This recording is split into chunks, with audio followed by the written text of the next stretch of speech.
Hello and welcome to Social Church. We're delighted to be joined by our friend Bruce Gore today to help us answer today's question.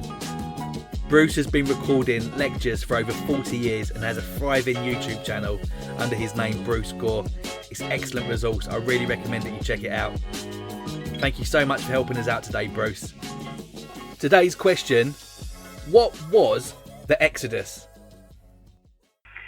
The Exodus is a word. It actually is a word that is rooted in the Greek language, interestingly, although it's a title of the book in the Hebrew Bible. Exodus, means out of, and hodos means away, so literally it means a way out. It is, of course, commonly tied to that great event in the history of the people of Israel in the Old Testament when they departed from Egypt. It was their way out after they had been enslaved in Egypt for some numbers of years. Interestingly, the Exodus is the single most frequently referred to event of Jewish history in the Old Testament from that point on.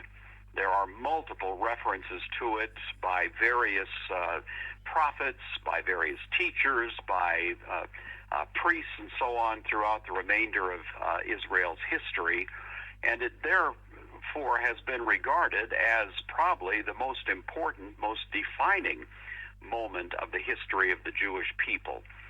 The reason for that is likely that which was found in the opening of the Ten Commandments, in which God announces to his people, "I am the Lord your God who brought you out of the house of bondage, out of that place of slavery." And that really does get at the very core of what the Exodus stands for. It stands for liberation.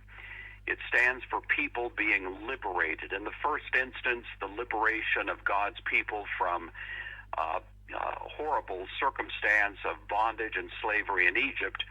But in a much broader and more principled sense, it stands for the fact that God's work in any life of any human being is one of liberation. God does not enslave people, he liberates them. There is an irony to it because, of course, the terms of that liberation require full and complete surrender to the authority of God.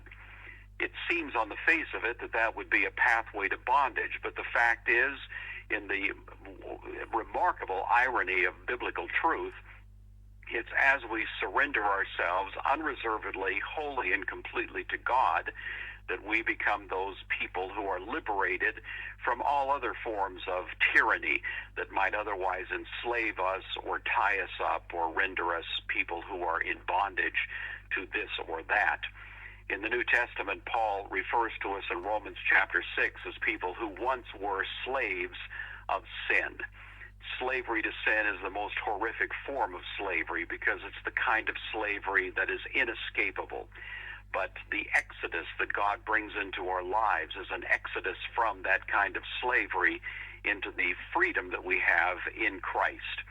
So the Old Testament Exodus, that moment when God, through Moses, liberated his people from Egypt, inflicting 10 famous plagues on Egypt, bringing them to the coast of the Red Sea, parting the way that probably took place at the Gulf of Aqaba, though that's disputed. But one way or another, there was a great miraculous moment in which God split the waters and in a kind of symbolism baptized them through the waters of the Red Sea, as Paul alludes to in 1 Corinthians 10, brought them out on the other side and rendered them at that moment a liberated people, gave them the Ten Commandments, provided for them, brought them to the promised land. All of those events took place as the natural aftermath of that remarkable event that we commonly call the Exodus.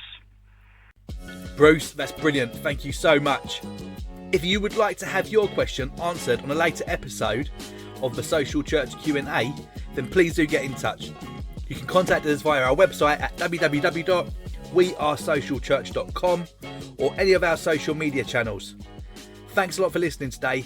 Bye for now.